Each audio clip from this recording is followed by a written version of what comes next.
Chapter 7 Structural Organization in Animals. In the preceding chapters, you came across a large variety of organisms, both unicellular and multicellular, of the animal kingdom. In unicellular organisms, all functions like digestion, respiration, and reproduction are performed by a single cell. In the complex body of multicellular animals, the same basic functions are carried out by different groups of cells in a well organized manner.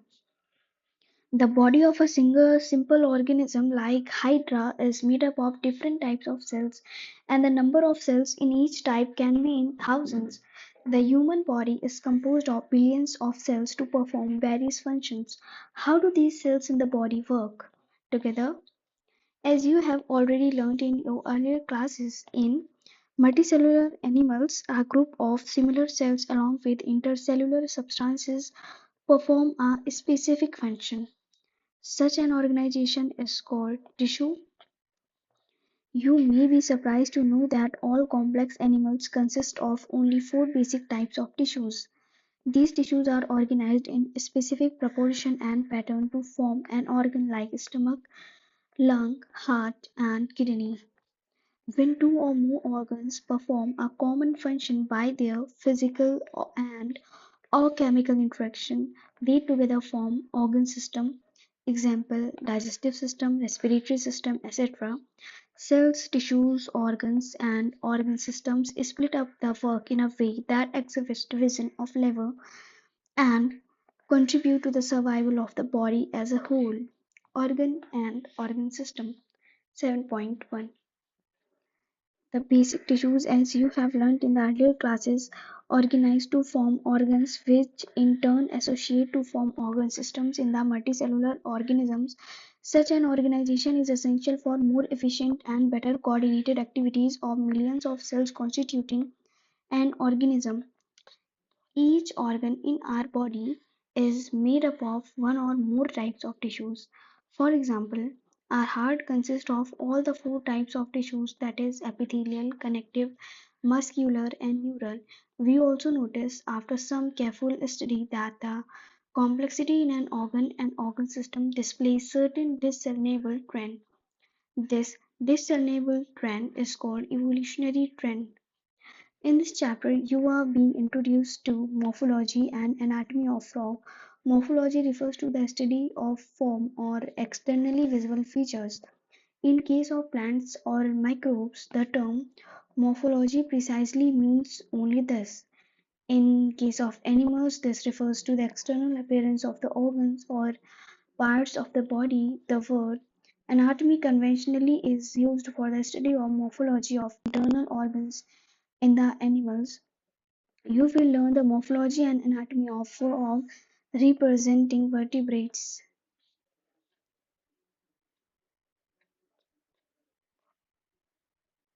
7.2. Frogs. Frogs can live both on land and in fresh water and belong to class Amphibia of phylum Chordata. The most common species of frog found in India is Rana tigrina. They do not have constant body temperature. Okay, that is, their body temperature varies with the temperature of the environment. Such animals are called cold-blooded or poikilotherms. You might have also noticed changes in the color of the frog while they are in grasses and on dry land. They have the ability to change the color to hide them from their enemies, camouflage. This protective coloration is called mimicry. You may also know that frogs are not seen during peak summer and winter. During this period, they take shelter in deep burrows to protect them from extreme heat and cold. This is known as summer sleep estivation and winter sleep hibernation, respectively. 7.2.1 Morphology. Figure 7.1 External features of frog: trunk, head, eye, forelimb, hind limb, Have you ever touched the skin of frog? The skin is smooth and slippery due to the presence of mucus. The skin is always maintained in a moist condition. The color of dorsal side of body is generally olive green with dark irregular spots. On the ventral side of the skin is uniformly pale yellow. The frog never drinks water but absorbs it through the skin. Body of a frog is divisible into head and trunk. A neck and tail are absent. Above the mouth, a pair of nostrils is present. Eyes are bulged and covered by a nictitating membrane that protects them while in water. On either side of eyes, a membranous tympanum ear receives sound signals. The forelimbs and hind limbs help in swimming, walking, leaping, and burrowing. Hind limbs end in five digits, and they are larger and muscular than forelimbs that end in four digits. Feet have webbed digits that help in swimming. Frogs exhibit sexual dimorphism. Male frogs can be distinguished by the presence of sound-producing vocal sacs and also a copulatory pad on the first digit of the forelimbs, which are absent in female frogs. 7.2.2 Anatomy. The body cavity of frogs accommodate different organ systems such as digestive, circulatory, respiratory, nervous, excretory, and reproductive systems with well-developed structures and functions. The digestive system consists of alimentary canal and digestive glands. The alimentary canal is short because frogs are carnivores and hence the length of intestine is reduced. The mouth opens into the buccal cavity that leads to the esophagus through pharynx. Esophagus is a short tube that opens into the stomach, which in turn continues as the intestine, rectum, and finally opens outside by the cloaca. Liver secretes bile that is stored in the gallbladder. Pancreas, a digestive gland, produces pancreatic juice containing digestive enzymes. Food is captured by the bilobe tongue. Digestion of food takes place by the action of acyl and gastric juices secreted from the walls of the stomach. Partially digested food, called chyme, is passed from stomach to the first part of the small intestine, the duodenum. The duodenum receives bile from gallbladder and pancreatic juice from the pancreas through a common bile duct. Bile emulsifies fat and pancreatic juices digest carbohydrates and proteins. Final digestion takes place in the intestine. Digested food is absorbed by the numerous finger-like folds in the inner wall of the intestine called villi and microvilli. The undigested solid waste moves into the rectum and passes out through cloaca. Figure 7.2 Diagrammatic representation of internal organs of frog showing complete digestive system.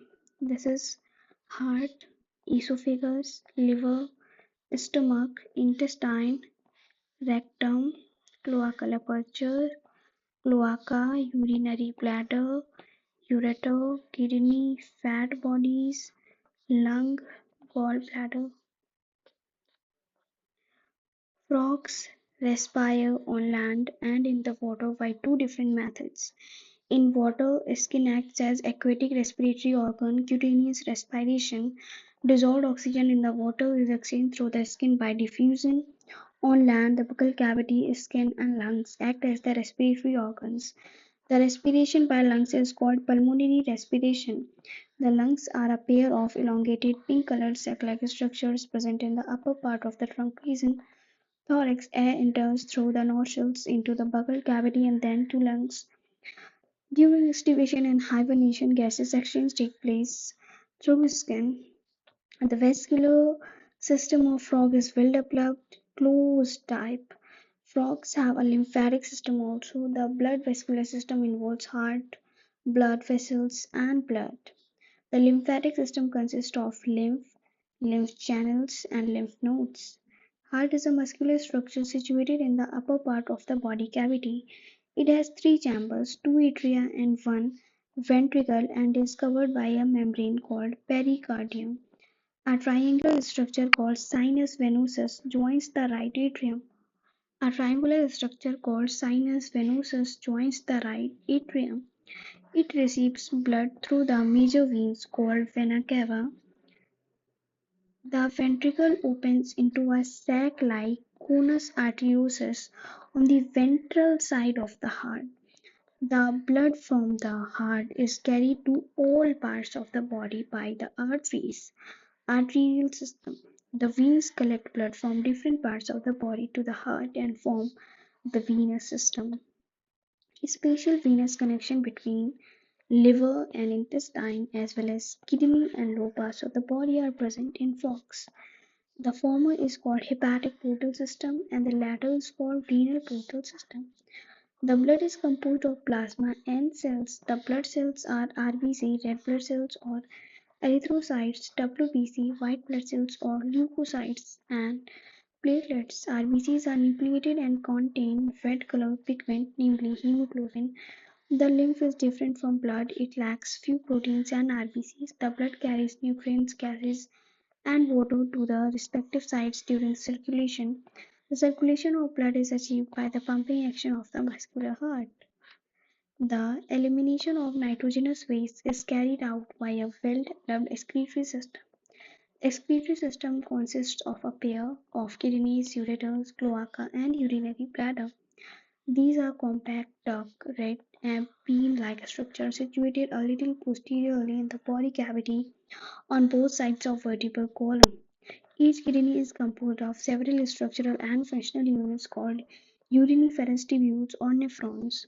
Two ureters emerge from the kidneys in the male frogs. The ureters act as urogenital duct, which opens into the cloaca. In females, the ureters and oviduct open separately in the cloaca.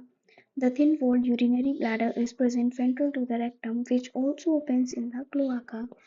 The frog excretes urea and thus is ureotelic animal.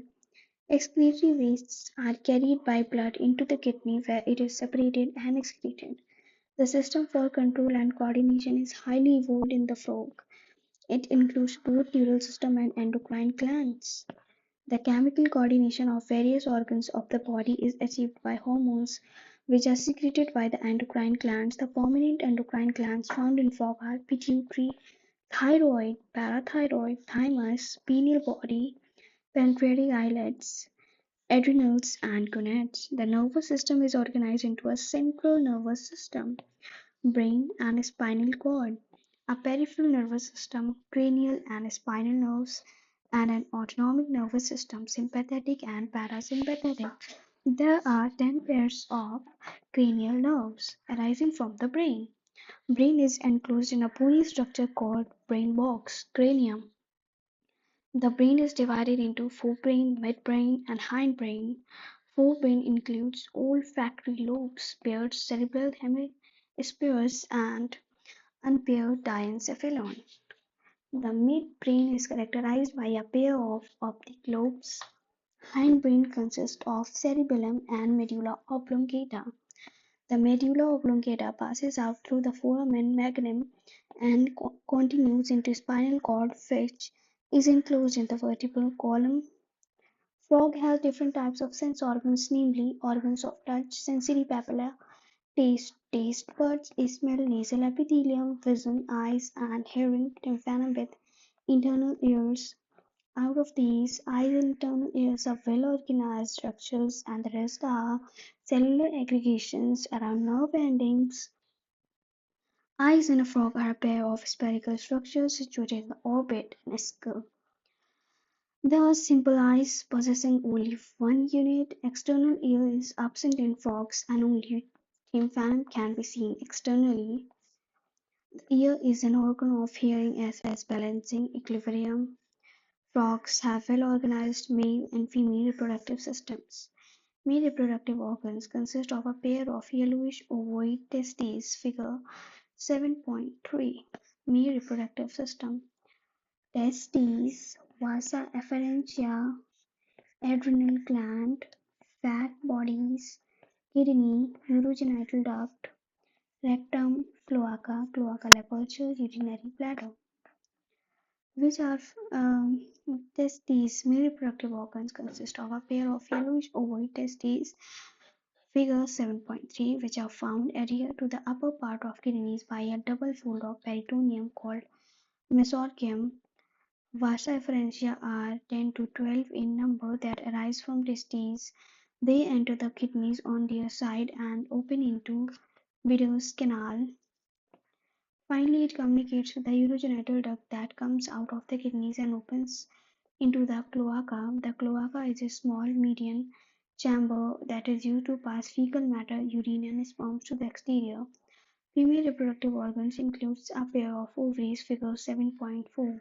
Female reproductive system: oviduct, ovary, ova, ureter, cloaca, cloacal aperture, urinary bladder. Female reproductive organs include a pair of ovaries. The ovaries are situated near kidneys and there is no functional connection with kidneys. A pair of oviduct arising from the ovaries opens into the cloaca separately. A mature female can lay 2,500 to 3,000 ova at a time. Fertilization is external and takes place in water. Development involves a larval stage called tadpole. Tadpole undergoes metamorphosis to form the adult. Frogs are beneficial for mankind because they eat insects and protect the crop. Frogs maintain ecological balance because they serve as an important link of food chain and food web in the ecosystem. In some countries, the muscular legs of frogs are used as food by man. Summary: cells, tissues, organs, and organ systems split up the work in a way that ensures the survival of the body as a whole and exhibit division of labor. Our tissue is defined as a group of cells along with intercellular substances performing one or more functions in the body. Epithelial are sheet-like tissues lining the body surface and its cavities, ducts, and tubes. Epithelia have one free surface facing a body fluid or the outside environment. Their cells are structurally and functionally connected as junctions. The Indian bullfrog, Rana tigrina, is the common frog found in India. Body is covered by skin. Mucous glands represent in the skin, which is highly vascularized and helps in respiration in water and on land. Body is divisible into head and trunk. A muscular trunk is present, which is bilobed at the tip and is used in capturing the prey. Alimentary canal consists of esophagus, stomach, intestine, and rectum, which opens into the cloaca. The main digestive glands are liver and pancreas. It can respire in water, through skin, and through lungs on land. Circulatory system is closed with single circulation. RBCs are nucleated. Nervous system is organized into central, peripheral, and autonomic. Organs of urogenital system are kidneys and urogenital ducts, which open into the cloaca. The female reproductive organ is a pair of testes. The female reproductive organ is a pair of ovaries. A female lays 2,500 to 3,000 ova at a time. The fertilization and development are external. Eggs hatch into tadpoles which metamorphose into frogs. Thank you.